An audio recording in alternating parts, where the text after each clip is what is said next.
Age 0. You're born in a private wing of a hospital. No other patients on the floor that night. Your father paid for that. 6 armed men stand outside your mother's door. Your birth certificate lists your father's occupation as businessman. That word will follow you your entire life. Age 3. Your first memory isn't a memory most kids have. It's the sound of a helicopter landing on your family's property. You don't know yet that it's not normal. To you, this is just what home sounds like. Age 5. You live behind walls, 12 feet high, topped with wire. Real cartel compounds have had private zoos, exotic animals like tigers, even a hippo once, just to prove what money can buy. You have one too. A nanny raises you more than your mother does, because your mother is busy being watched. Age 7. You start school, not a normal school, a private academy where half the kids are also somebody's son. Nobody asks where the money comes from. Teachers don't ask questions here. When your report card goes home, it goes through your bodyguard first, in case someone's using it to trace your address. Age 9. You learn the family rule before you learn long division.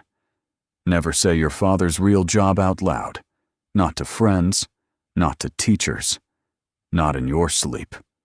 Your mother tells you, you have 2 names, the one on your homework and the one that gets people killed. Age 11. You get your first real scare. A convoy of black SUVs parks outside your school gate. Not your father's men, rivals. Your bodyguard doesn't wait to explain. He pulls you into a car, and you're moving before you understand what almost happened. That night, your father doesn't come home. He calls once, 11 seconds, just enough to say he's alive. Age 13. Money stops feeling normal and starts feeling like armor. You get a car before you're legally allowed to drive it. Kids like you, real narco juniors, as the Mexican press calls them, post the same life on social media. Gold-plated guns laid across leather car seats, private jets, watches worth more than most people's houses, never once saying where any of it comes from. You start posting the same things. It isn't really about showing off. It's about proving you belong somewhere, because the outside world was never going to let you in anyway. Age 14. You're offered your first favor. Not by your father, by one of his men. Just deliver a bag. Don't open it. Don't ask questions. You do it, not because anyone forces you, but because saying no feels more dangerous than saying yes. This is how it actually happens in real cartel families. Nobody drags you in. They just let the weight of your last name pull you in slowly, one small errand at a time. Age 16. You learn what happens to the ones who try to leave. A boy you grew up with, another junior, wants out. He wants college, a normal name, a normal life. He's caught before he makes it across the border. What happens to him afterward is something people in your world don't say out loud, only that he never comes back, and that his own family is questioned for months after. You understand something that night that no one has to explain to you again. There is no clean exit from this.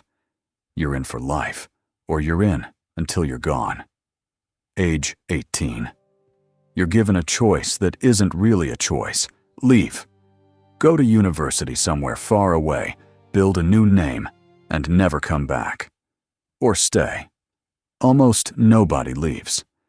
Not because they want the danger, but because everyone who has ever protected them, loved them, fed them, is standing inside that world.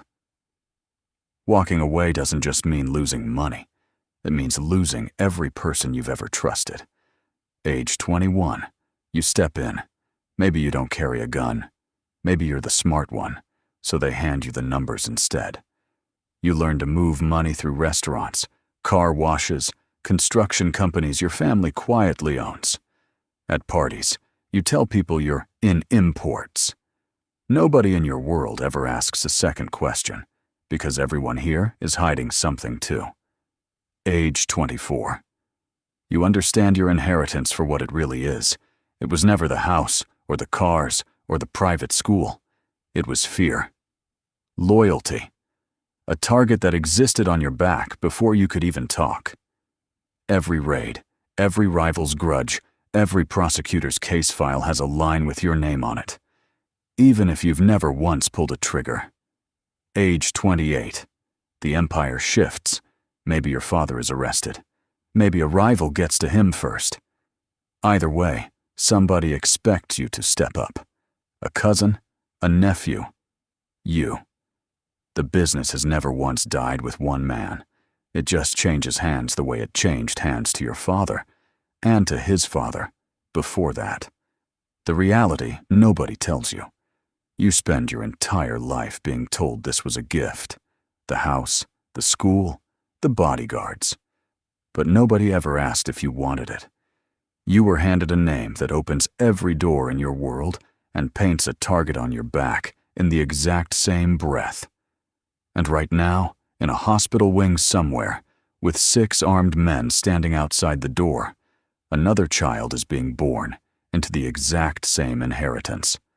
One they never chose, and one they'll spend their whole life either running from or running toward.